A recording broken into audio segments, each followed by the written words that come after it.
How the heck are you, everybody? I'm Fastidious. Welcome to a guide for the new AoE magic DPS hero, Magda. Magda is an amazing fighter. You're going to see, I'll break down the whole kit. We're going to do a proper guide, but I'm going to cap it off with what I just accomplished here, a showcase of Magda primary DPSing in an all Epics team besides Laseer in Gear Raid 1, Stage 21, no Power of Dominance, of course. She's a monster. She is so good. Magda plus a beso is GG. Basically, this is Magda, and then all epics are lower. The only reason we have another legendary is Laseer. He's the worst anti-heal option we have, and there are no epic or rare anti-heal heroes. We do need some anti-heal, so I took the worst one. We've got an A0 Laseer. I hope you forgive me. Basically, it's Magda, and then a very accessible team. So let's just quickly show you. I just finished the run. If we go to stats, you can see 121 million damage behind the wall, primary DPSing it, and she's in good gear, not crazy gear. I actually put her in an Infernal Roar set, not even Soulbound Arcana, because during her ult, her attacks still count as basic attacks, so Infernal Roar is very viable. You know, Soulbound Arcana is broken, so it would still be the best in slot, but it's the hardest gear to get in the game right now, so I figure we don't even need to put her in her best in slot gear. She can still do all this. A beso's a beast, but then you'll see, Aatrox is there really just to buff Magda. It's a crazy comp. I can't wait to show you, but first things first, let's talk about Magda. So I did a preliminary first impressions video of Magda.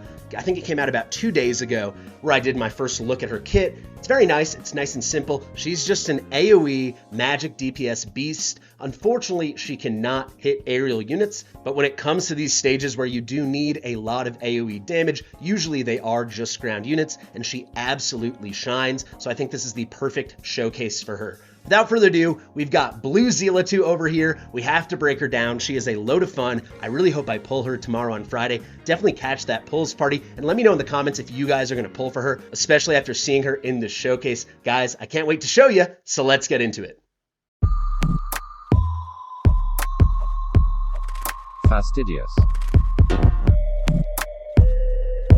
Fastidious. Alrighty, so let's get right into this, friends. This is the order we're going to go through it. I'm going to give an overview of the hero, then we're going to do stats, skills, awakenings. I'll show you the gearing, I'll show you how to pick her artifacts, and then we're going to show her off in 121, putting up that crazy primary DPS in essentially an Epics-Only team besides her and Laseer, because we desperately need, Moonton, if you're watching, we need an epic anti-healer. They don't even have to be good, just make any epic anti-healer. Come on, make it more accessible.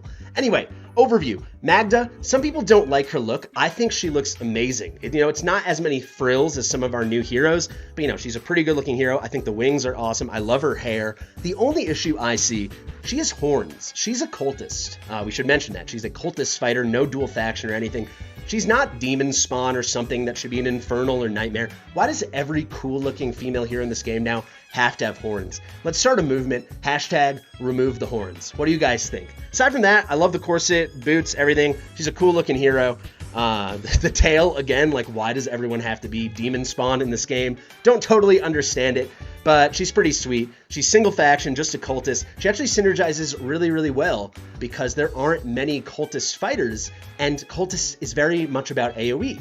So she is a cultist fighter doing a ton of AoE, just straight up simple AoE magic DPS. You love to see it. Let's get into the stats now. We're running her at A0 here, nothing fancy. Her basic range is 2 tiles in front. What is kind of missed, and you're gonna see, I'll put a clip up. This actually expands to almost like a rectangle above her when she is ulting, a 3x2 rectangle.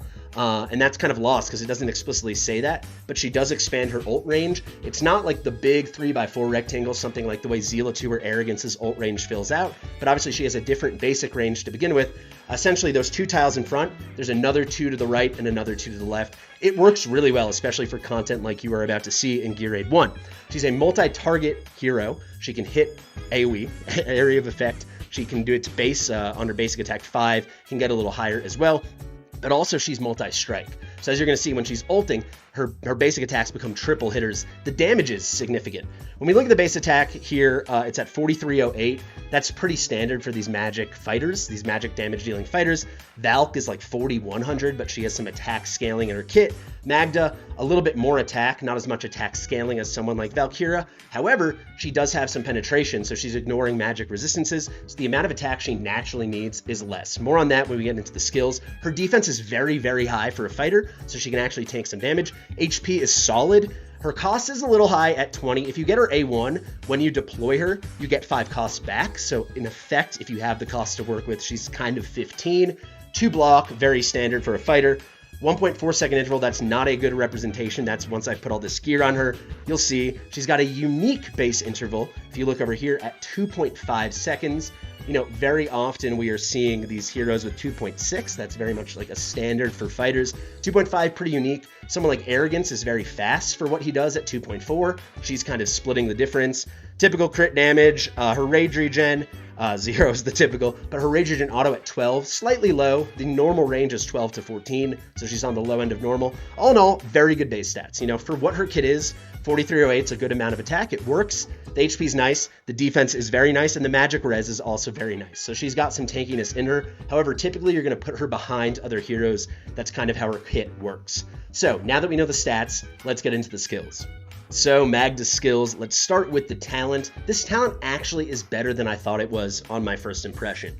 When an ally dies in range, keep in mind her range basic. When she's not ulting is 2 tiles in front of her. When she is ulting, it's 2 tiles in front of her, and then 2 to the right, 2 to the left in that space in front of her. When any ally dies in either of those ranges, crit damage is increased by 70% for 12 seconds. 70% crit damage boost is very significant. This kind of weird thing of an ally dying in range is strange. 12 seconds is a long duration as well. The way this works best for my testing is with Aatrox. You know, Cerberus would also work pretty well, but someone kind of born to die the way those two are. The reason I like Aatrox the most, even though Cerberus is like better, is because Aatrox has a very quick respawn. So you kind of just keep spamming him in front of her. He can put out a little damage, not much, but he puts out a little damage. He dies, and he gives her a big boost. It's a really, really nice synergy. Some people shout out in the comments in my original video. I've done a lot of testing with it today. Brilliant combination. Let's go to the basic attack now. Deals 120%, and all of this is at max skills. 120% AoE damage to 5 enemies. I love that they say the number of enemies. 5 is pretty solid. It's a very good multi-target kind of mini AoE. 120% AoE damage is strong as heck, right? That is very good 120% AoE magic damage when it is a proper AoE. Let's go to the ultimate now. Storming Assault. You can see with full skill ups, and you're going to want full skill ups because it starts off pretty expensive at 1100. But with full skill ups, 900 rage cost, not too much for the ultimate, 600 initial cost. And also you're going to want to max skill this because it starts at 20 seconds, which is solid for an ultimate. But at max skill ups, once you get level 4 even, it's 30 seconds of duration. So it's really long, just like Valkyria's ultimate. I really like it. And now each strike, instead of dealing 120% AoE magic damage, is dealing 160. And instead of hitting once, it's hitting 3 times. So each strike basically is now a triple strike. If you do the math, every time she does a basic attack, it's 480% damage. Worth mentioning, these count as basic attacks. I tested it explicitly. Because of that, this scales directly with her attack speed. So you're going to want her to go pretty quick. You get a nice low attack interval, and she is just spamming the damage every time she does a basic attack. So you get her like a 1.4 second interval or whatever I had. I think it's 1.4 seconds. We'll see in a second. Every time she does that, she's doing 480% AoE magic damage to 5 units. You're putting out a lot of damage out on the enemies. That is very good. Let's go to her first passive now, Electric Torrent. The caster and allies in range gain penetration increase and damage increase. At max skill ups, that pen increase is going to be 15%. It's going to ignore defense and magic resistance. You know, for physical damage dealers, they want to ignore the defense. And then for magic damage dealers like her, you want to ignore the magic resistance. That's essentially the defense to magic damage.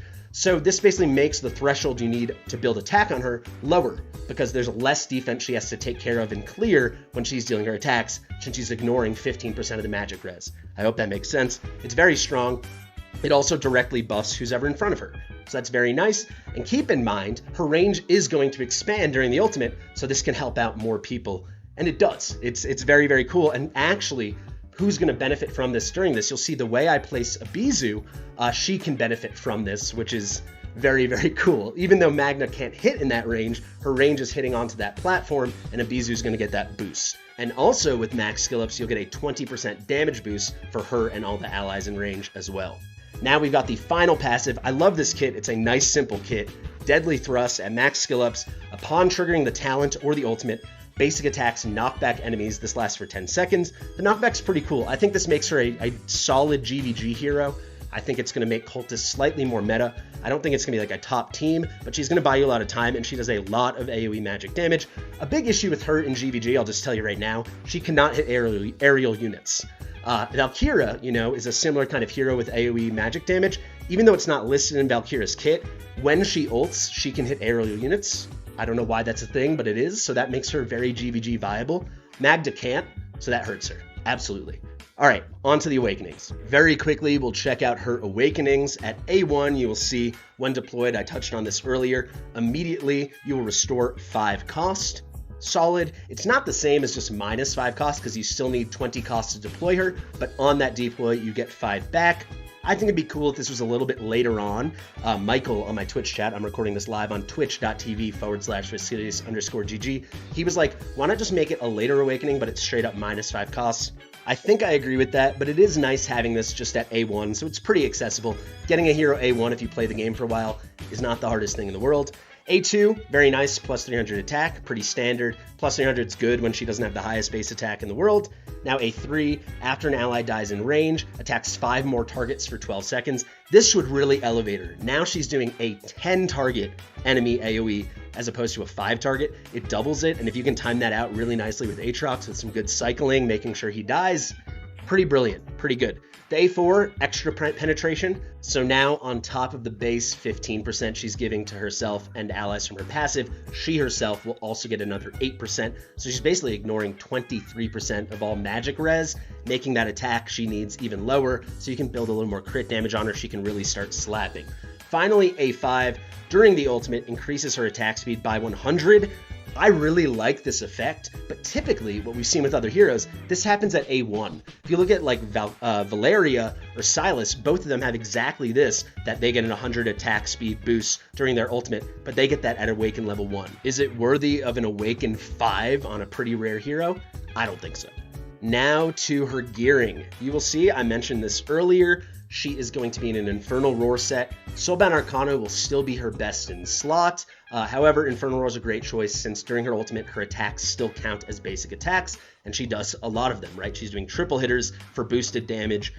Very, very strong. You can see we're going attack bonus main with crit rate, crit damage, attack speed. Then we're going crit damage main with attack bonus, crit rate, attack speed, and some rage regen. And then the similar thing, attack bonus main with crit rate, crit damage, attack speed, and then also rage regen. This piece is very good. If we go to Warlord over here, you'll see we're going attack bonus, crit rate, crit damage. The piece is good, not crazy. And now we're going the typical attack bonus, crit rate, attack speed. It's very by the numbers. This is just how you build the DPS. The key thing with her, if you can get some nice rage regen, that will help. And certainly, she can't be too slow. I'd say you want to shoot for at least 200 additional attack speed to really take full advantage of the fact that her ultimate attacks are counting as basic attacks, so they're scaling directly with her attack speed and thus her attack interval, whatever you build onto her. You'll see the final number we got was 357, and we get her attack interval down to 1.4. You can get it pretty low pretty easily since she has a slightly lower base interval of 2.5, when normally you'd expect to see 2.6. Just while I'm here, you will see we got her to 16.2k attack, and we got her to 317% crit damage. She's crit capped, pretty easy to do that because she gets the 3% collection. I mean, pretty easy. It's 3% easier to do that because you get that collection from Cultists. I always like having Cultist heroes because they're just slightly easier to crit cap. Very nice. And then that healthy rage regen we discuss. All in all, I'm quite happy with this build. For some content, you go for making her tankier. You can see we completely ignored HP and defense, even though she has nice base stats. She's behind the wall for what I'm going to show you in Gear Aid 1, so she's never getting touched. Because of that, let's move on to artifacts. Let me show you what I chose for her. I think if you're using this content, Frigid Flame is the perfect choice, right? It has the biggest damage boost you can get with the right conditions for any fighter artifact. It's 11% per stack. You can get 3 stacks. The only way you lose stacks is when you take damage. She never takes damage because she's behind the wall. This is pretty ideal. She's got a touch of range, so you might think you want Realm Tear. It's only 2 in front. It gets wider during the ultimate. It doesn't get longer. I think that's probably a poor choice. She could work pretty well with Wailing Skull. This will end up being physical damage, but she's got pretty good stats. Not crazy, but I mean, Wailing Skull is just such a crazy artifact. You also might think Amulet of Arteries. I just don't like Amulet of Arteries, but this is very nice for magic damage dealing units. All in all, it's solid. She also could work really nicely if you know you're going to consistently be killing units with Eye of Sin, because she's dealing everything she does is AoE damage. If we want to talk about legendaries, one excellent choice for her is going to be the Watchguard's Ambition. The reason I say this is because everything she does counts as a basic attack, so opportunities to land, it's low, it's 10% at base and then 15% at max promotions, but that chance to land another basic attack is just a chance to land a lot more damage, especially if you get her A3 and you have that window where her basic attacks are now hitting 10 enemies. A really, really potent AoE. I'd say those are her best choices. We've basically covered it all. I think it's time we see her in action. Magda, Laseer, unfortunately, come on Moonton, give us an epic anti-heal. And finally, a bunch of epics and rares. Let's get into it.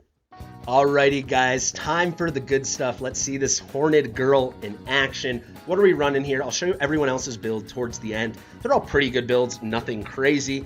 If we look, we got a besos. She'll be our second DPS. She does a great job. She's also going to do the job of being a Lord for Magda and the other cultists. Then we've got Hollow for some rage regen. For our other healer, originally I did Elowen, and I was like, this team's so good, Magda's so good, I don't even need Elowen. Let's just bring Vortex. So Vortex is there just to make sure he has a little bit better healing. I was like, why not just bring a rare Lord for him, free to play Dagna. Then obviously we have Magda as our other big DPS. We've got Laseer for anti-heal. He's in a no DPS build, as you'll see. Tons of rage regen, attack speed, and then health, so he doesn't die. Then we've got Aatrox. He's there with a good amount of DPS, but he doesn't do too much. He's basically just there to die in front of Magda. That's it. He does a little bit of DPS. I think he did 12 million for me my last run. Dagna is here just as a Lord. She doesn't get deployed. I don't even think she's geared. She's level 1. You can see that. Dolores, completely standard Dolores build. Autumn, very standard Autumn build. She's in a Mana Spring set, and because I'm cycling her in and out, she also, we don't really need her. I just figured we needed to bring another unit, and I wanted to keep it free to play. But we've got her in a Tumultuous Horn, so she's ready to ult every time right when we deploy her.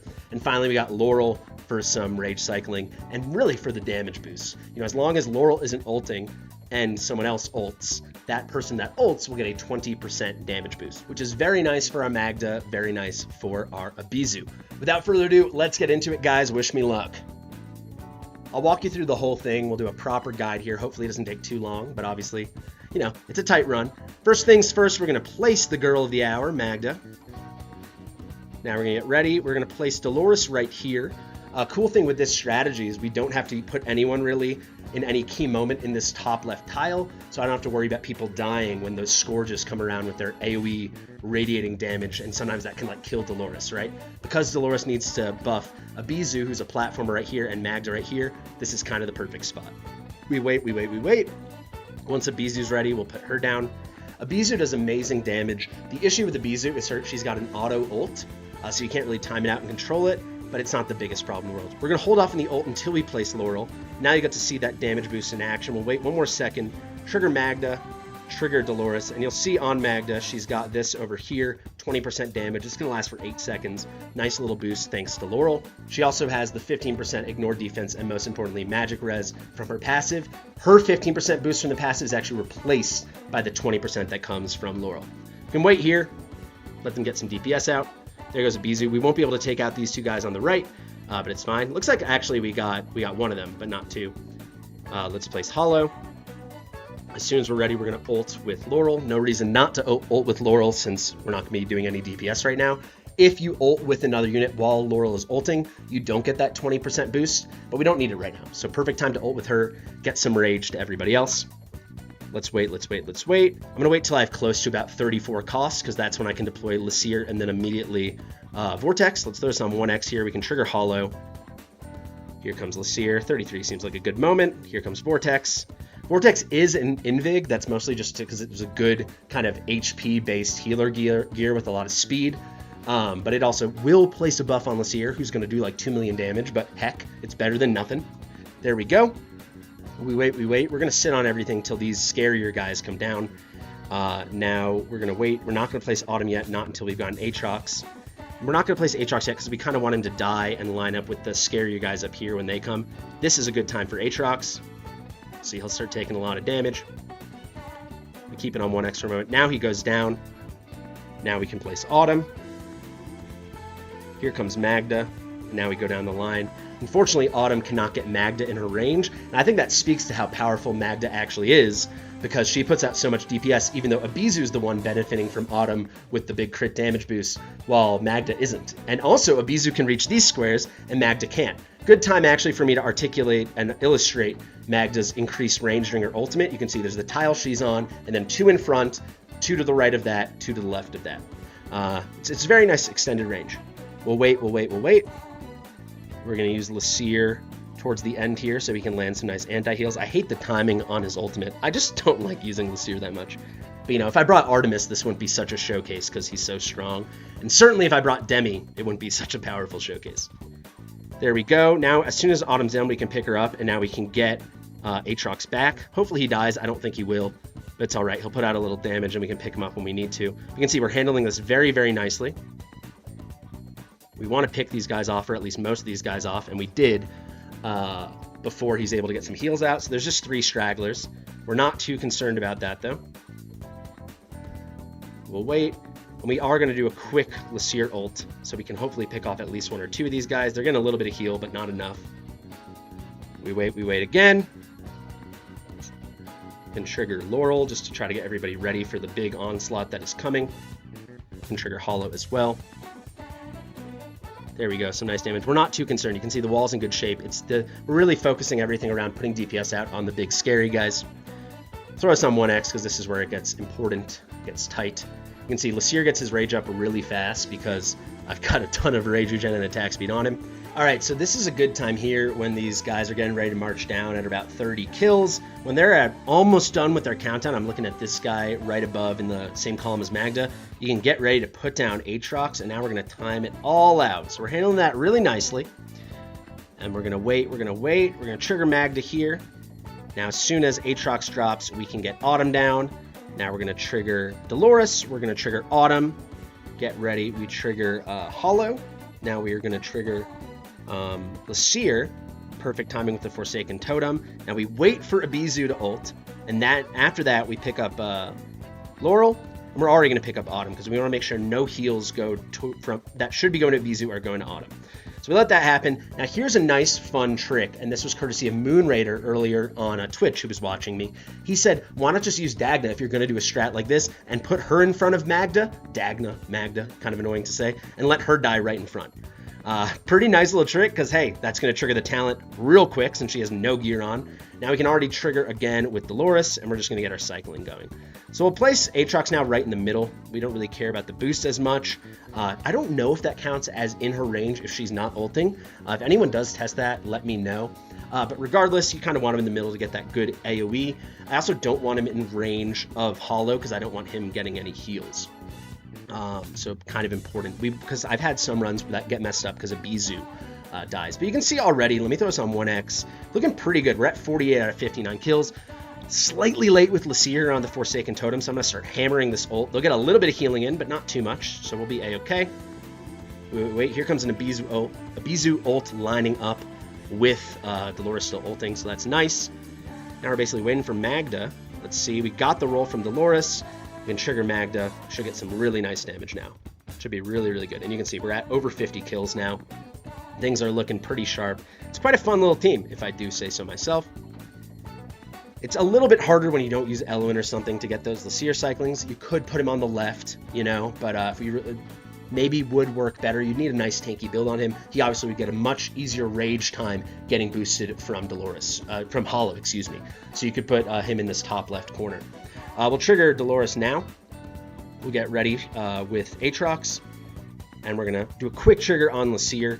If you're tight, and maybe we were tight there, it's hard to say, you could just take an L on that one, let those guys get healed up to make sure it lines up perfectly, but I think we're so close to those kills we actually can pick them off. We'll see if I was correct. Trigger Hollow. As soon as that's done, we can get ready. Let's put Autumn down. Let's trigger her, and now let's pick up Laurel. See, we're at 56 out of 59, just those 2 stragglers. We wait. I'm actually not going to put Dagna down because I don't think she's going to die. We can try, actually. Maybe she'll die. We'll see. Again, I don't know if it counts if she's not ulting. No, he's completely... Let's just pick her up. It doesn't matter. We wait. Let's trigger Vortex. We're going to wait for Magda until we do the ult here. Trigger. Now Laseer's ready. Those guys are unfortunately fully healed up, but that's life, baby. Trigger. The wall's still in pretty good shape. Here comes Laseer. And now we're going to get Aatrox down. Trigger Laseer. That should line up perfectly for the anti-heal. And hopefully Laseer can do this for us. The cool thing is, even though, you know, we're not reaching these guys with Magda, she's putting all her aggro straight onto the boss, and look at her just melt him away. It's pretty sweet. So I think we should have him dead, hopefully, before he can get another heal off. No, it looks like we're going to be just short. Here's a nice trick you can do. Let's pick up Autumn.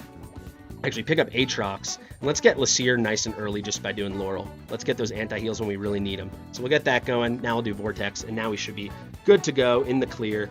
Let's trigger Dolores so he's not healing himself up. And now we just get our thing done. Easy peasy.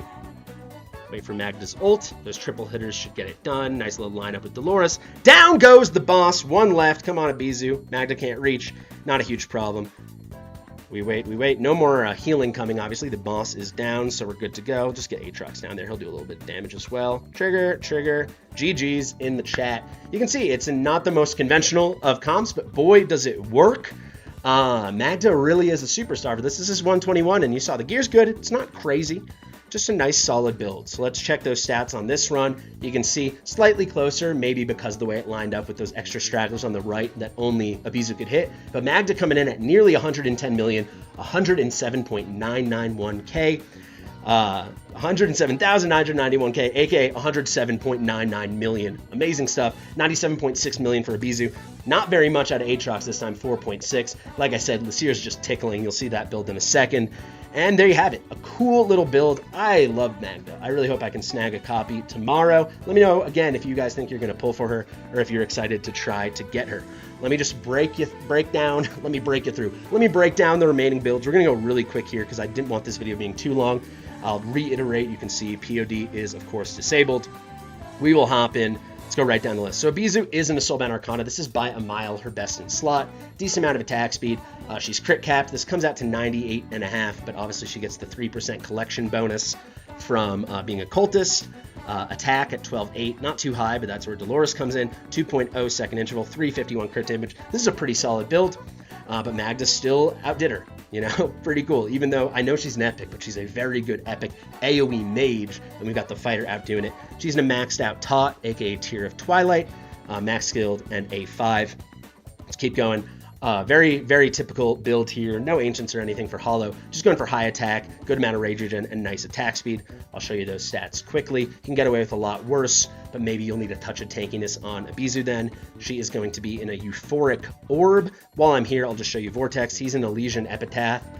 We could have done a way less build on him. Originally, I was doing something with Mari, so we needed really good healing on him. But when it's just him and Laseer, and usually just Laseer taking damage, if you do that strategy with them on the right, you don't need a build like this. No Ancients, but we did go for, again, that Invigoration set, mostly just for the stats. Then we got the Immortal Warrior stuff. We're just looking for a nice amount of HP. We're at 44.4. We also ran him with that Rare Lord, so that helped a little bit. 1.6 second attack interval, 116 heal effect. Pretty solid stuff. Keeping it moving, let's go quick. We got Aatrox. I did Ageless Wrath because he's not going to have time to line up ults. He's not going to be doing any kind of basic attack damage kind of thing with Infernal Roar. I just wanted high stats. We had one crit damage piece and then some attack bonus. You saw the damage was completely negligible. He's born to die. That's his thing, right? He's a 0. Nothing too crazy. Skilled out. And we'll just show you the stats. 13.2 at the 333.5% crit damage. Crit capped. Keeping it moving. Laseer, like I said, not a shred of damage in sight. We went broken sets all over here. These random ancients were because this Light's Grace had attack speed and rage regen. And then this is, on my test server, this is my only breastplate with any attack speed or rage regen. It has this little 58 attack speed roll. Worked pretty nicely. Then we go HP bonus. You won't need some amount of tankiness, rage regen, and attack speed. Not crazy rolls. Attack speed with rage regen and HP. And then rage regen with some nice attack speed. It's not a crazy build at all. 26.2. He's a 0 and he's max skilled. For an artifact, we ran the Legendary Nightmare Samsara to keep his rage coming. Perfect artifact for him for this. If you have his exclusive, this is also a very nice choice. But we trying to keep it pretty accessible, of course. Keeping it moving, Dagna completely naked. That's how, if you're going to use her, nice way to do it. Let her die right in front of Magda. Let Dagna die in front of Magda and get that talent boost. We showed this very standard Dolores build Invig set. attack bonus with attack, attack bonus with attack, attack bonus with attack, attack bonus and attack, and then flat attack main stat with attack bonus. There you go, 12-7. She's in a maxed out Keen Wisdom. It's extremely accessible. Then we got Autumn. Autumn, it doesn't matter too much. She's never taking damage. We wanted a little bit of tankiness if we could get it. She's in a maxed out Tumultuous Horn. You don't need this maxed out. We went a Mana Spring set just to, keep her ult cycling if we ever wanted to go for a second ult. Didn't matter because we usually just did the one ult and picked her up. Maybe one time we did. And then just tankiness over here. Finally, for Laurel, definitely want to get her in an Invig. Dolores was placing the Invig on Magda, and then Laurel places it on a Bizu. If you got the Invig, use it. We're going for tankiness with Rageogen and attack speed, tankiness, the standard stuff, HP bonus, attack speed, a little bit of tankiness with the defense. You see the pattern. I actually believe is at A0. So if you can get her A5, it will work way better, right? She's got some really nice awakenings. Max skilled, and again, she's in the Nightmare Samsara. There you have it, guys. That's going to be Magda. Brilliant hero, honestly. She's not game-breaking or anything. She's just very good. She's simple. She does her job, and she does it well. I hope you guys like this video. Let me know what you think in the comments. Give it a big thumbs up. It was a ton of work, a lot of prep, a lot of filming. I'm happy we got it done, so hope it helps you guys out in a big way. Share with your mother. I've been Fastidious, and I'll see you real soon.